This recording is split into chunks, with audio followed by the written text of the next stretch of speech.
us your name and spell it. I'm Officer Cannon, Cannon. Okay, so Tom, have you had any encounters with rideshare drivers while you're on the job?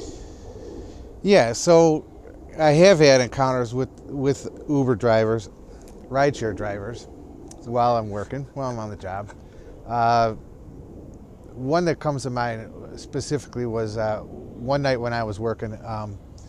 I noticed a car that was traveling at a high rate of speed, and I went ahead and effected a traffic stop, which was actually onto the expressway, just leaving our town, and got the car pulled over and made contact with the driver. I had no idea originally that it was a rideshare driver, so just a kind of a standard traffic stop, if you will, and made contact with this guy, and he indicated that he was a rideshare driver. I told him the reason for the stop was his excessive speed, and so I got his driver's license and proof of insurance, which is kind of standard on a traffic stop.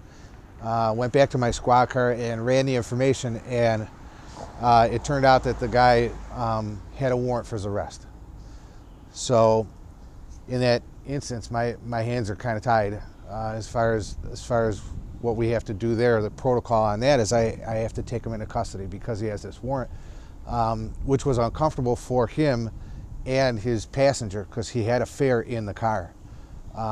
It wasn't an ideal location because we were down on the freeway, so it posed several safety risks, not only taking him into custody, but also kind of what to do with his passenger. But in the end, we got the passenger back up to the regular roadway, and they were able to call for another car, and we took him into custody and then towed his vehicle. So that was just one of the contacts that we've had with them.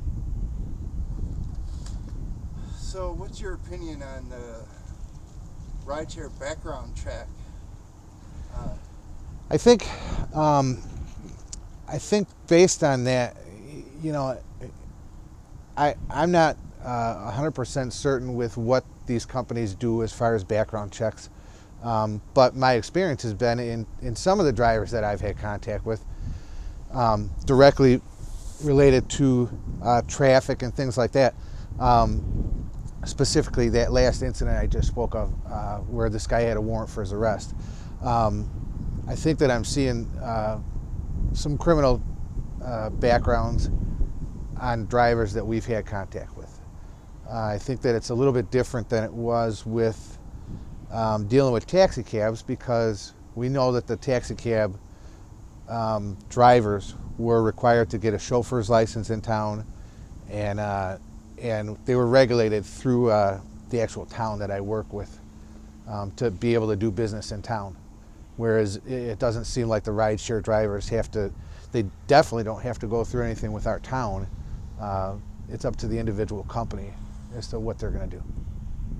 So other than the taxi cabs not lining up for, to pick up your passengers from the bars, have you noticed any other changes or heard of how rideshare may have affected their industry in any way?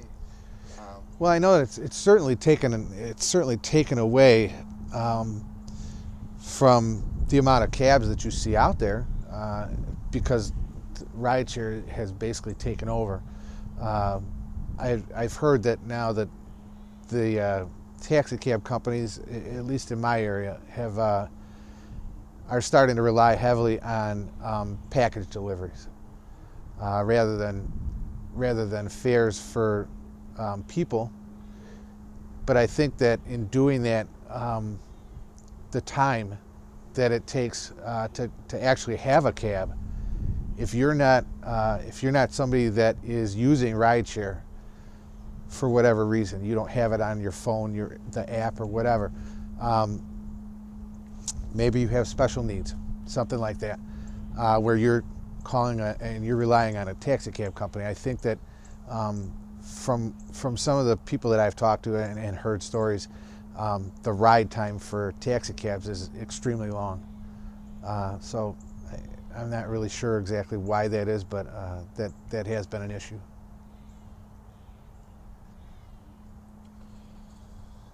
Is there anything else that you could think of, rideshare related, in your town, your job, any other occurrence at any other time you can think of that's of all notable? And if so, just include that in the answer. I think one of the other things that we definitely deal with as far as the rideshare, the contacts that we've had with them, is from the actual drivers, where they're calling for our assistance in getting passengers out of their vehicle. These are usually, from the time that I'm working, because I worked a midnight shift, they're dealing with intoxicated passengers. So we've definitely had our fair share of run-ins with the drivers in that they're trying to get passengers out of their vehicle that are intoxicated and have passed out or are being problematic in one way or another towards the drivers. So there's certainly been that. So overall, has that resulted in any arrests that you know of? Of the actual drivers, no. Possibly from a passenger, but not necessarily in that situation. No, it wouldn't be an arrest of a driver. That's more of a problem where they're coming to us for help. So maybe a passenger, but not the driver.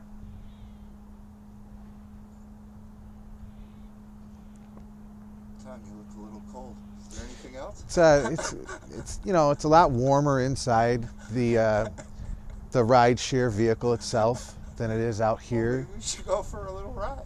Well, it's certainly warmer inside my undercover squad car here.